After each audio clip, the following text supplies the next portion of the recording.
Assalamualaikum warahmatullahi wabarakatuh. Langsung saja, ini untuk yang kedua kalinya saya tadi sudah menyampaikan kepada para kiai yang hadir. Saya hanya menambahkan sedikit, karena Kiai Yahya Stakuf sudah hadir, bahwa kami dari Buntet mengundang beliau untuk menjelaskan bagi tabayun, dan juga dari tim Rois Am, tapi saya yakin gak bakal hadir karena Kaban di Lirboyo juga gak bisa hadir gitu. Entah itu udzur syar'i, entah udzur syar'i, saya gak ngerti. Tadi saya hanya menggarisbawahi kepada Ketum PBNU Kiai Yahya dan juga ada Pak Sekjen ya, Pak Amin. Tadi saya sampaikan kepada para kiai bahwa isu ini semakin liar dan menyeret beberapa nama-nama pejabat Polri TNI yang ikut cawe-cawe dalam masalah NU. Tadi saya jelaskan, saya kembali jelaskan kepada Pak Ketum dan Pak Sekjen. Saya langsung ke Pak Kapolri menyampaikan, menanyakan tentang hal itu, dan juga saya langsung ke Pak Kabar Eskrim, yaitu kepada Jenderal Sahar, dan juga langsung ke Pak Intelkam Jenderal Yuda. Saya hubungi semua, dan beliau-beliau menyatakan sama sekali tidak ikut cawe-cawe, semuanya ikut prihatin semua.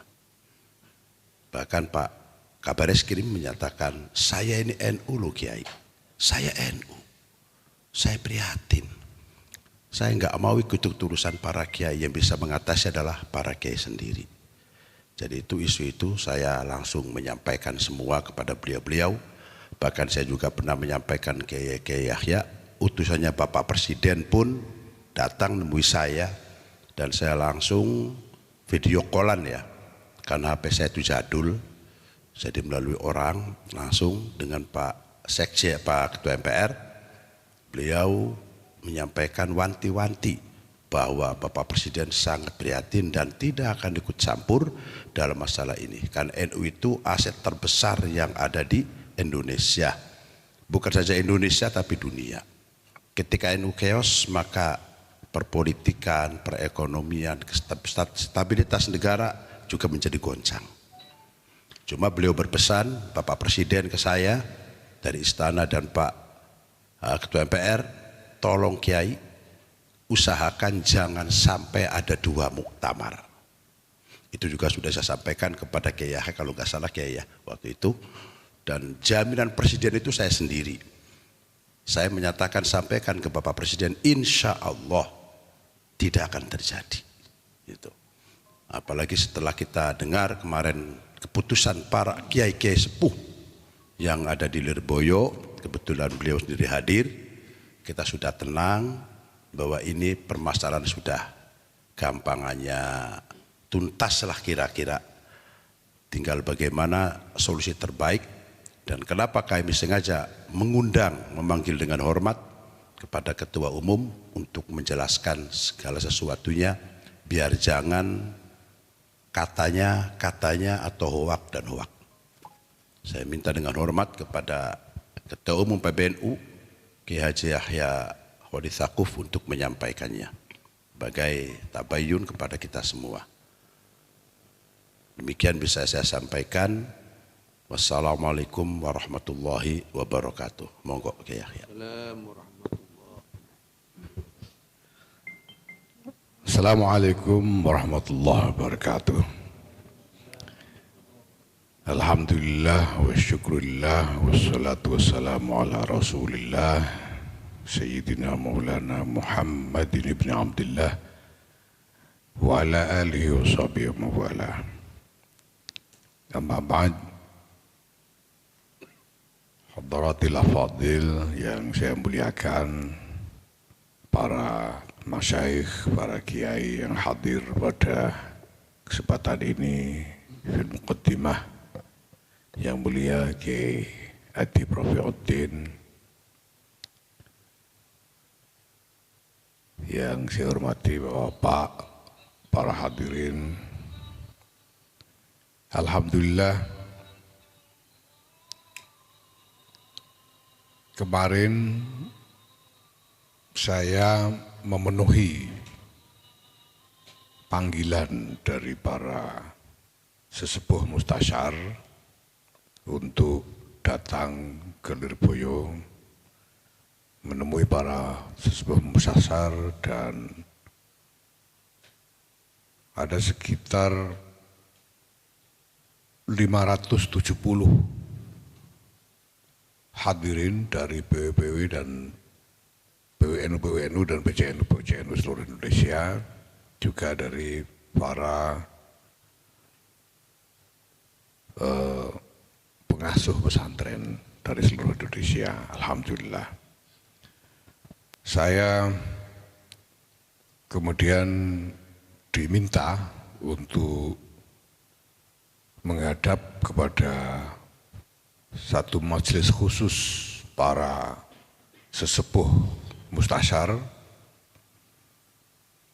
Di sana ada Kiai Anwar Mansur, ada Kiai Nurul Huda Jazuli, ada Kiai Said Aqil Siraj, Kiai Ma'ruf Amin yang ikut melalui Zoom, ada juga Kiai Nuh Ad-Dawami dari Garut, ada Kiai Idris Abdul Hamid Pasuruan, ada Kiai Ali Akbar Marbun, salah seorang anggota Ahli wal Aqdi juga dari Medan, Sumatera Utara, dan sebelah kiai-kiai sepuh lainnya. Kemudian saya diminta untuk bicara di depan beliau-beliau. Pada kesempatan itu saya sampaikan bahwa sikap saya adalah sikap menjaga hak-hak. Ada 3 hak yang bagi saya wajib saya jaga. Yang pertama adalah hak saya pribadi sebagai ahlus syahadah, bahwa saya berhak diperlakukan adil.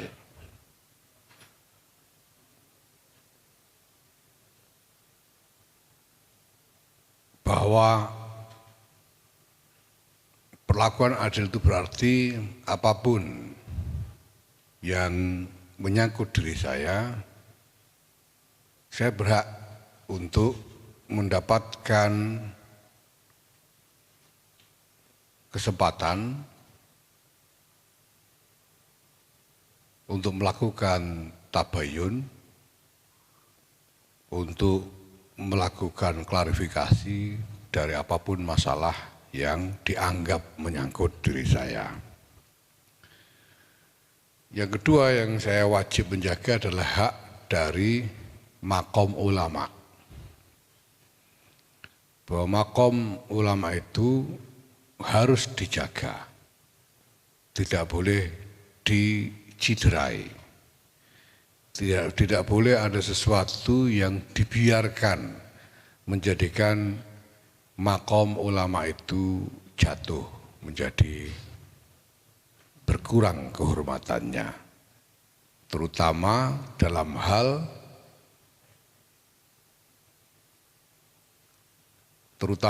hal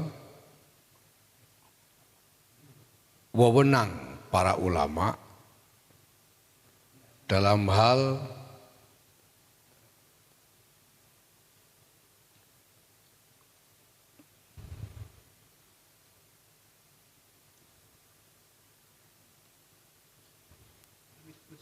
monggo.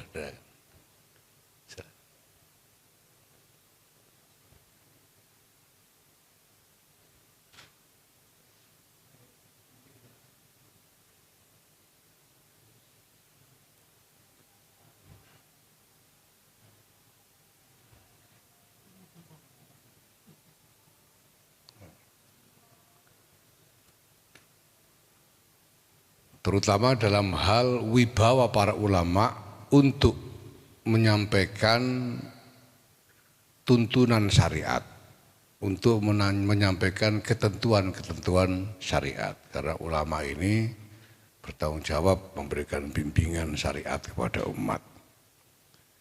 pada tanggal 20 November yang lalu dilakukan suatu pertemuan yang disebut sebagai rapat harian Suriah.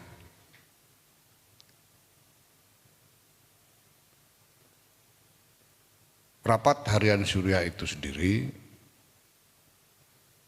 kecuali memang di dalam anggaran dasar dan anggaran rumah tangga Nahdlatul Ulama memiliki bobot yang tinggi,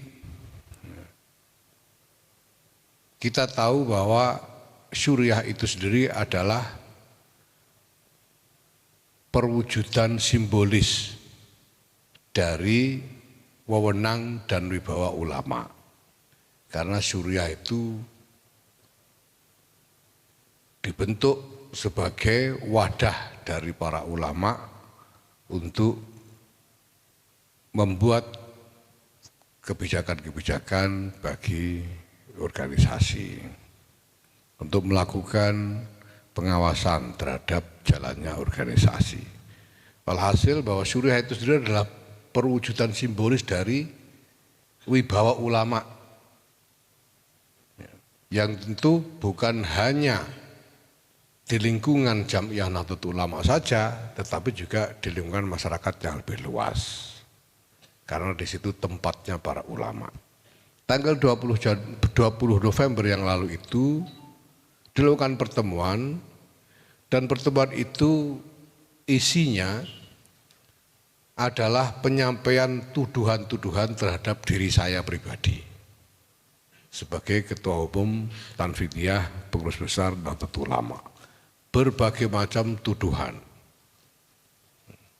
bahkan tuduhan-tuduhan yang merupakan tuduhan pidana, bahwa saya dituduh melakukan tindakan-tindakan pidana.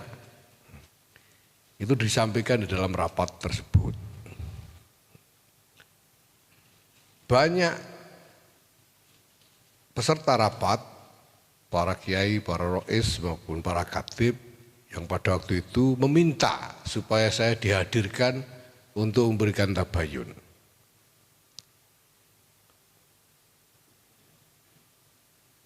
Kiai Idris Hamid, Kiai Ubaidillah Faqih, Kiai Mu'ad Thohir dan lain sebagainya, banyak peserta rapat yang minta supaya saya dihadirkan.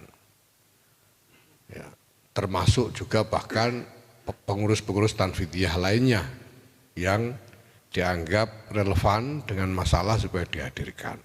Tetapi itu tidak dilakukan.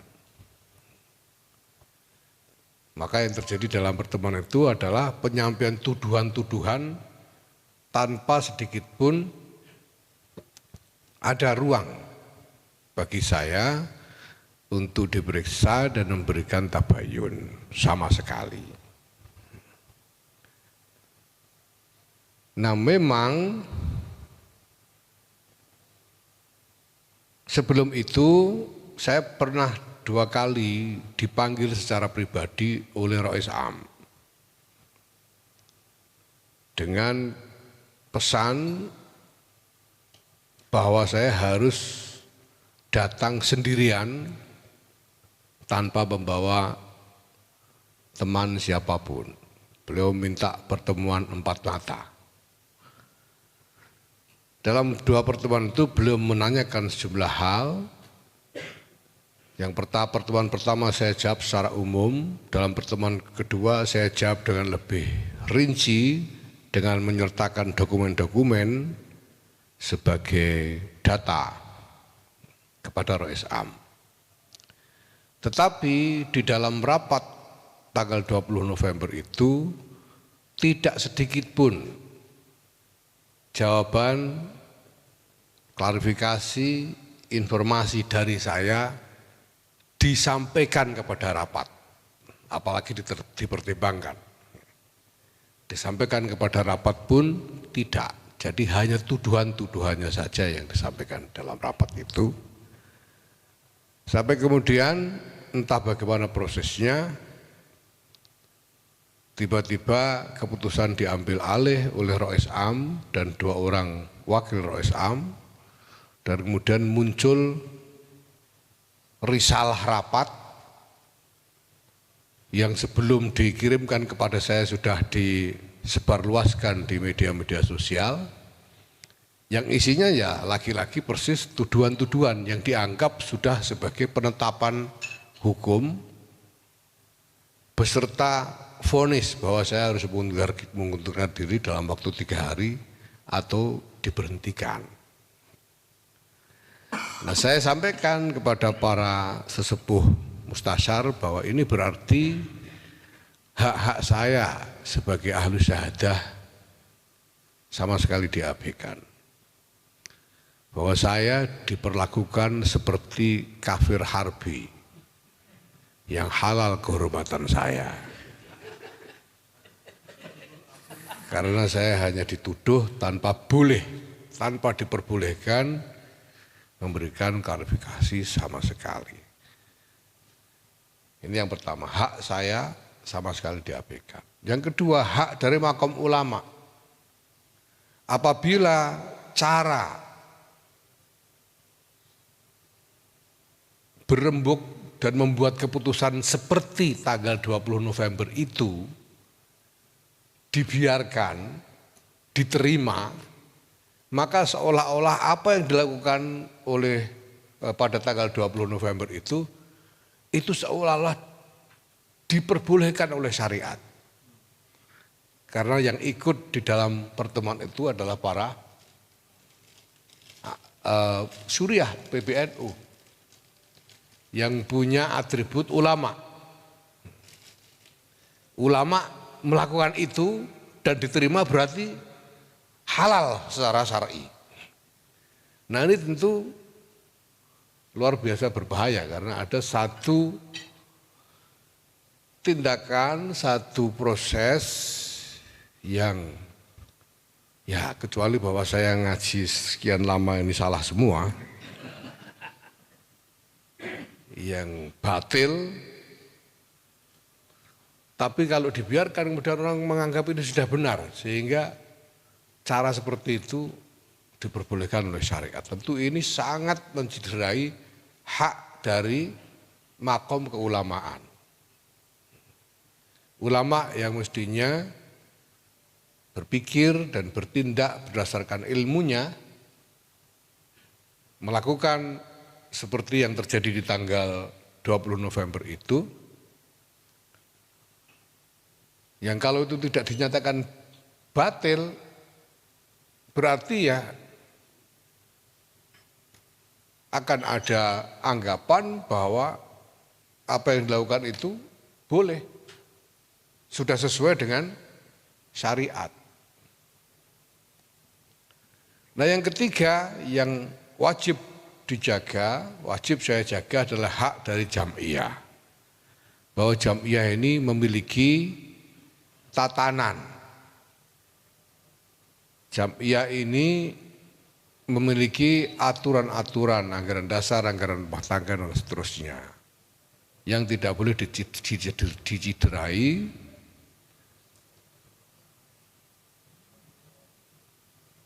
Karena sekali tatanan dan aturan itu diabaikan, maka keseluruhan keberadaan jam'iyah ini menjadi tidak ada artinya. Karena jam'iyah itu intinya adalah nizam. Dan nizam itu disepakati melalui permusyawaratan yang sah. Dalam hal ini permusyawaratan tertinggi adalah muktamar yang menyepakati ADART.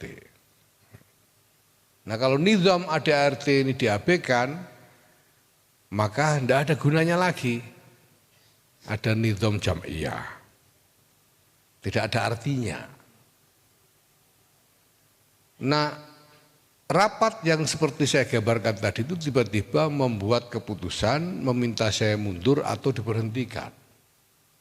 Padahal rapat harian Suriah dalam ADART tidak punya wewenang sama sekali untuk memberhentikan mandataris muktamar. Sedangkan saya ini adalah mandataris muktamar.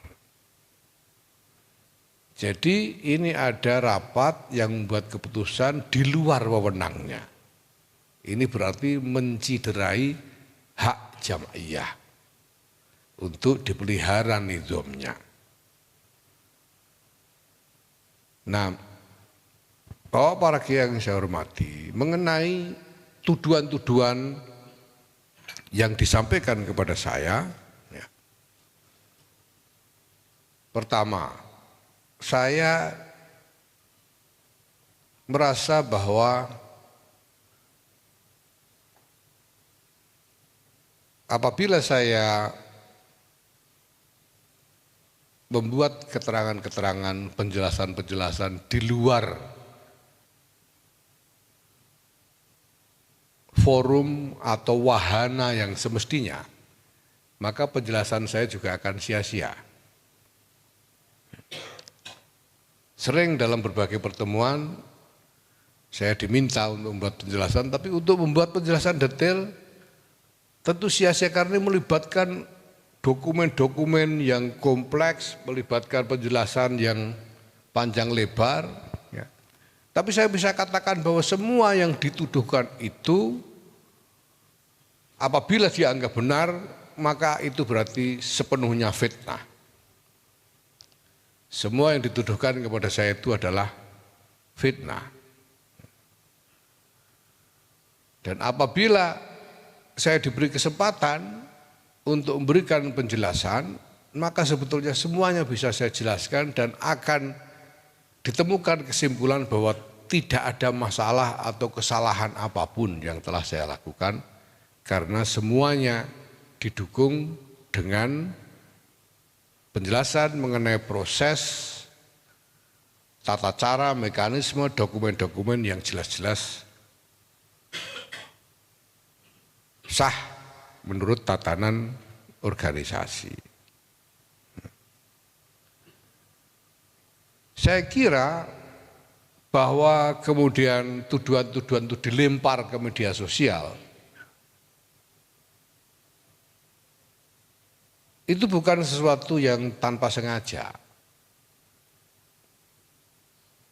Saya kira, saya menduga bahwa itu sengaja dilakukan seperti itu untuk memperluas sebaran fitnah itu, sehingga orang menjadi bingung tentang mana yang benar, mana yang salah. Orang kemudian terjebak dalam prasangka-prasangka saja, sehingga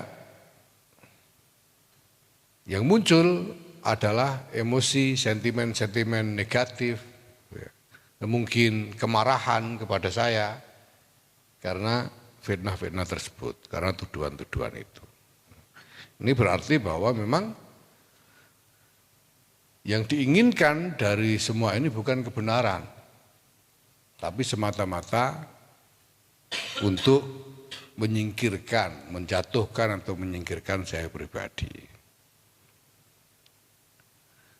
Nah,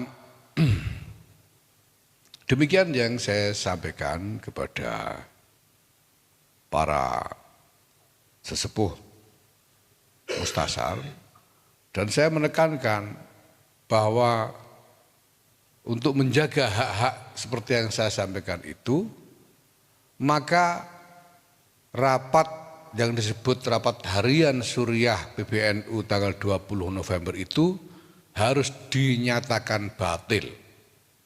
Wa kullu ma yatawalladu minhu juga batil. Karena sumbernya dari satu hal yang batil. Karena rapat harian Suriah itu batil, semua yang didasarkan ke rapat itu, apakah itu pleno di Hotel Sultan, apakah surat-surat yang dibuat terkait dengan itu harus dinyatakan semuanya batil. Sebab kalau tidak, maka hak-hak yang saya sebut tadi akan rusak dan tidak terjaga.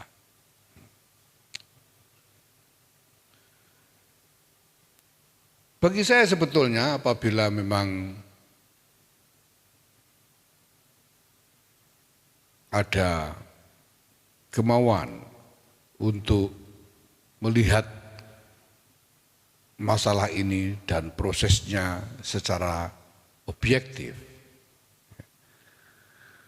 Menurut saya ini soal yang sangat jelas. Saya sampaikan kepada teman-teman, ini wadih kasamsid duha. Dan secara bercanda saya bilang, kalau ada orang bingung melihat masalah ini berarti fi qulubihim marad. Karena jelas sekali. Orang dituduh dengan macam-macam tuduhan yang serius sampai kepada tujuan kriminal, tapi sama sekali tidak diberi hak untuk menjawab tuduhan, dan kemudian berdasarkan tuduhan itu begitu saja dibuat vonis oleh pihak yang tidak berwenang membuat vonisnya gitu. Nah, saya kalau ada orang bilang bingung itu saya tidak tahu bagian mana yang membingungkan dari ini. Gitu. Nah, maka saya justru juga agak heran kenapa ada sebagian mengatakan ingin netral soal ini. Kalau ada hak, ada batil, itu netral itu seperti apa lalu? Kalau yang satu hak, satu batil itu netralnya itu seperti apa? Ini seperti netral antara maling dengan polisi. Nah, ini para kiai, para masyayikh yang saya muliakan, yang kemarin saya sampaikan, dan kemudian dilakukan diskusi di antara para masyayikh, sementara di tempat pertemuan lain yang lebih banyak pesertanya dari BWPC dan pengasuh-pengasuh pesantren itu juga dilakukan musyawarah tersendiri, yang hasilnya kurang lebih sama. Menuntut untuk segera islah,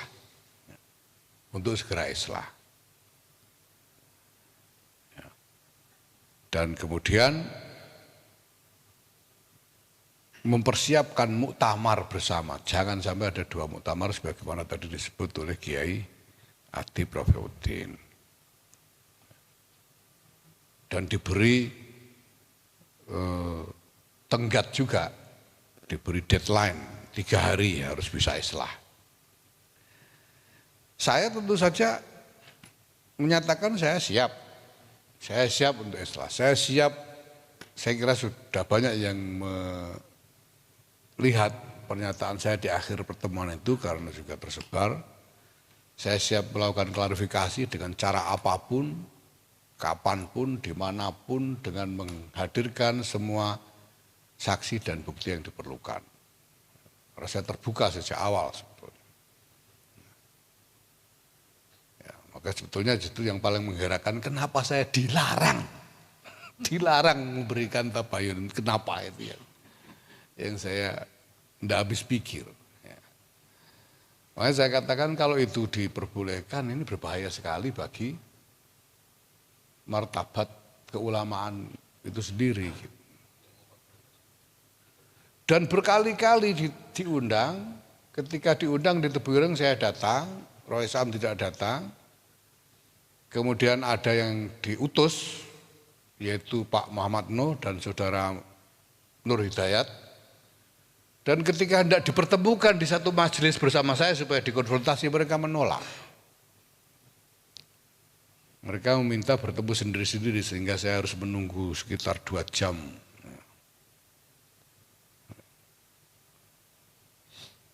Tapi saya ikut saja karena ini mustasyar, ya saya ikut saja. Kemudian di Lirboyo kemarin saya juga hadir, bahkan bersama teman-teman, semua yang dari jajaran PBNU, tapi Roh Islam tidak hadir. Nah, sedemikian rupa sampai saat ini. Begitu dibacakan kesepakatan dari majelis PWNU dan PCNU serta pengasuh pesantren itu bahwa harus islah, pada saat masih dibacakan saya langsung mengirim WA kepada Roh Islam, mohon waktu untuk menghadap. Tapi sampai sekarang belum ada jawaban. Tadi pagi saya mengirim surat resmi melalui Dikdaya kepada beliau juga untuk memohon kesempatan menghadap. Ya, kita lihat nanti apakah ada jawaban atau tidak. Nah, sebetulnya saya masih ada yang muskil, misalnya bahwa ya kalau saya mau islah, saya sudah nyatakan taslim, saya sejak awal, sejak detik pertama saya menghendaki islah karena saya tidak ingin, bukan soal mempertahankan diri atau katakanlah memperebutkan sesuatu, karena saya tidak ingin keutuhan organisasi ini terganggu. Bukan soal, jadi buat saya ini bukan hanya sebetulnya bukan hanya soal membela kebenaran misalnya, bukan hanya soal itu. Tapi soal juga bagaimana mempertahankan keutuhan organisasi. Maka saya ingin islah. Tapi saya tegaskan bahwa islahnya harus islah binaan al-haq. Islahnya kan harus binaan al-haq. Mana yang benar harus dinyatakan benar, mana yang salah harus dinyatakan salah. Kemudian kesalahan-kesalahan pribadi kalaupun ada dimaafkan. Sesederhana itu, tapi harus dinyatakan mana yang benar, mana yang salah. Tidak mungkin islah ini lalu seperti bagi-bagi kue, sudahlah kamu ngalah dikit, kamu nanti dapat ini misalnya gitu. Tidak, menurut saya itu tidak bisa karena tidak boleh kita melakukan sesuatu apapun itu binaan al-batil itu tidak boleh. Jadi kalau islah ya harus binaan al-haq. Nah saya sudah tegaskan bahwa saya siap. Nah muskilnya itu kalau Rois Am tetap menolak. Nah ini lalu bagaimana itu yang tadi juga saya tanyakan ya pada teman-teman dan sampai sekarang belum ada yang tahu gitu. Gimana kalau di sana terus menolak? Karena penolakan untuk berkomunikasi juga bukan cuma sekarang, sejak kemarin-kemarin. Jadi tanggal 20 itu ada rapat suriah, tanggal 21 pagi saya langsung mengirim pesan mohon menghadap dan sampai sekarang tidak dijawab ya, tidak diberikan kesempatan untuk bertemu sampai sekarang. Sejak 21 November pagi. Sekarang sudah 22 Desember, sudah sebulan. Dan kemarin saya ulangi lagi sampai sekarang juga belum ada jawaban. Nah, saya sendiri tidak mengerti. Beberapa seperti Kiai Said Akil Siraj itu sempat menyampaikan kemarin, ini ada apa sebetulnya? Masa cuma urusan yang dibicarakan itu saja lalu bikin jadi ya katakanlah mokong seperti ini. Jadi seolah-olah ada apa di balik itu? Saya sendiri bilang saya juga tidak mengerti. Nah, maka ya sekarang saya menunggu bagaimana respon dari Rois Am dan bagaimana tindak lanjut dari para masyayikh mustasar tersebut. Ada hal-hal yang merupakan cerita-cerita pribadi tapi saya tidak ingin sampaikan kepada siapapun karena ini soal pribadi, saya ingin batasi aja pada masalah organisasi yang layak untuk diketahui secara umum. Ini saya kira para kiai, jadi saya sepenuhnya siap untuk menempuh cara apapun demi maslahat organisasi ini. Ya. Dengan menjaga tiga hak yang tadi saya sebutkan. Karena itu hak yang mutlak. Kalau saya tidak diberikan hak saya sebagai ahlu syahadah, itu kan sama halnya saya ini dihukumi sebagai kafir harbi. Kalau makom ulama itu tidak dihormati dengan ketentuan norma-norma martabat, wewenang, dan ketentuan syariatnya, lalu apa gunanya ada ulama? Kalau tatanan organisasi juga diabaikan, lalu juga apa artinya ada jam'iyah? Maka intinya sebetulnya 3 hal itu, bagaimana hak-hak itu dijaga. Selebihnya bahwa kemarin ada yang melakukan kesalahan ini, kesalahan itu, saya kira saya sangat terbuka untuk bisa memaafkan. Sampai sekarang insya Allah ya saya tidak punya katakanlah perasaan yang pribadi, ya, perasaan pribadi yang menghalangi saya untuk terus berupaya menjalin komunikasi, mengupayakan islah dan membuat perbaikan bersama-sama. Jalan keluar dari ini tidak ada sama sekali selain muktamar yang dipimpin bersama oleh Ketua Umum dan Rois Am. Tidak ada jalan keluar yang lain. Ya. Kalau itu tidak dilakukan, maka itu berarti membuka pintu perpecahan bagi Jam'iyah ini. Nah, saya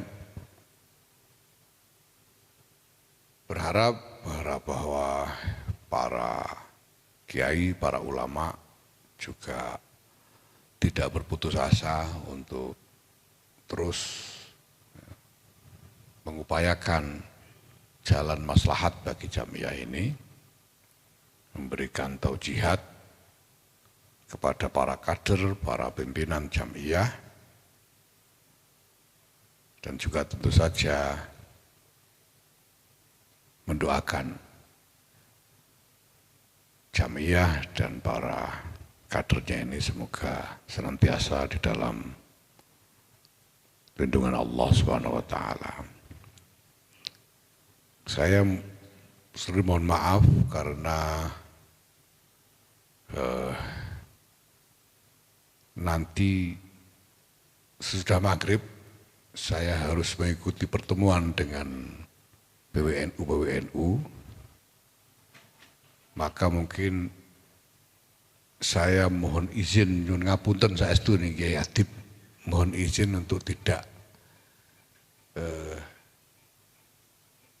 menyertai panjenengan semua sampai akhir, tapi saya mohon pamit terlebih dahulu karena harus mengejar pertemuan bersama PWNU nanti pada maghrib nanti. Saya sangat berterima kasih dan saya sangat mengharapkan doa dari para masyayikh. Semoga akhir dari semua ini adalah maslahat bagi Jam'iyah Nahdlatul Ulama, bagi warga dan bagi masyarakat kita seluruhnya.